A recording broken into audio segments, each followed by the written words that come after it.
Geography, क्या sir geography में सब कुछ पढ़ना है? तो देखो ज्योग्राफी एक ऐसा आपको यहाँ पर है कि बहुत ज़्यादा वेटेज ज्योग्राफी का नहीं है। लास्ट अगर मैं बात करूँ तो 15 क्वेश्चन था, बट 15 क्वेश्चन तो ज़्यादा होता है। तो आपको एक सर तो मॉडर्न हिस्ट्री 20 ही किस तो है, तो भाई मॉडर्न हिस्ट्री एक सब्जेक्ट, ये मैं पूरे ज्योग्राफी की बात कर रहा हूँ।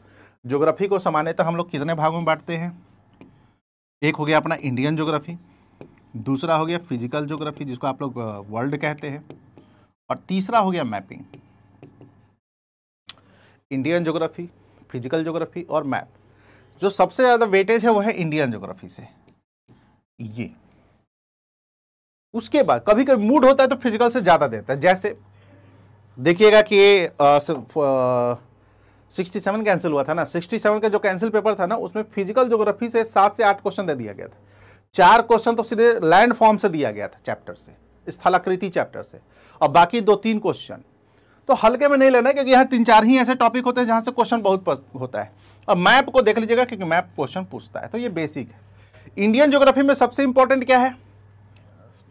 पर्वत, नदियां, इसकी खासकर ट्रिब्यूटरी, झील, नहर, बहुउद्देशीय पे, ये थोड़ा सा इंपॉर्टेंट है। इसके अलावा मिनरल्स, इंडस्ट्री, सॉइल से क्वेश्चन पूछे जाने का देखा गया है। ट्रांसपोर्टेशन बिहार बेस्ड ज्यादा पूछता है, ट्रांसपोर्टेशन बिहार बेस्ड ज्यादा पूछता है। अगर बिहार में कुछ ऐसा हुआ है तो वो पूछ देगा आपको। इसके अलावा ट्राइब, जनजाति से भी पूछता है, ट्राइब से भी पूछता है। ठीक है, ध्यान रखना है।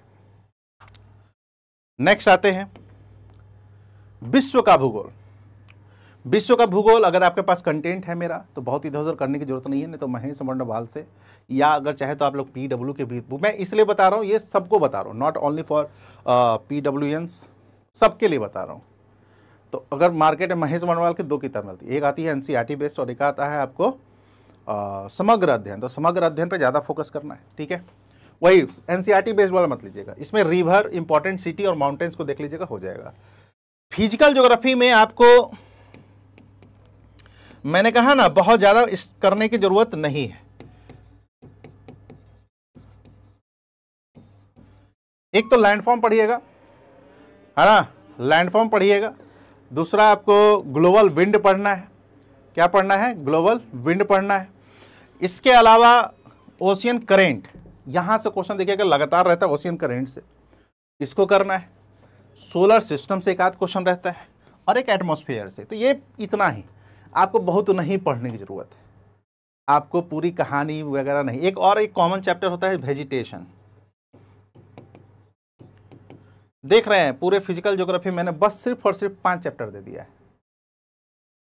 ऐसे कितने चैप्टर पढ़े होंगे आप लोग? कम से कम 18 से 20 चैप्टर पढ़े होंगे। मैंने कितना दिया है? बस 5 चैप्टर। अब जैसे मानसून वगैरह ये सब मेंस में आता है ना, बाकी हीट बजट वगैरह ये सब मेंस का टॉपिक है। ओशियन में टेम्परेचर, है ना, ये सब मेंस का टॉपिक। आपको बस एक landform, solar system, global wind. Global wind में ज़्यादा कुछ नहीं, वही 5 चीज। ट्रेड विंड को देख लेना है, वेस्टर्लीज को देख लेना है, पोलर ईस्टर्लीज को देख लेना है, ठीक है, जो मैं आपको लिया भी हूँ। सोलर सिस्टम, एटमॉस्फेयर हो गया। इतना कम टॉपिक बट इसको करना है, ठीक है, ध्यान रखिएगा। ओवरऑल मैं बात करूं तो लगभग के लगभग आपको 82-89 टॉपिक होंगे या 90 टॉपिक के आसपास पूरे सब्जेक्ट का, बहुत कम है ना। इसके अलावा यहां पर कुछ नहीं करना है। कोपेन का बस देख लेना, बिहार और इसका जलवायु, मतलब एक लाइन का चीज है। CAW है और इस एक आपको CBW, बस यही ध्यान रखना और कुछ नहीं ध्यान रखना है। पर्यावरण से संबंधित जो ट्रीटी वगैरह है उसको देख लेना, नॉर्मल मॉन्ट्रियल वगैरह ये सब देख लीजिएगा, है ना, मॉन्ट्रियल वगैरह ये सब देख लेना। तो ये थोड़ा सा देख लेना आप लोगों को, ठीक है। मॉन्ट्रियल घोषणा क्या होता है, क्वेटो क्या है, ये सब देख लेना। ये सब बेसिक, ये कहाँ पर होगा? आपको लूसेंट में मिल जाएगा, लूसेंट पे मिल जाएगा ये, ठीक है ना।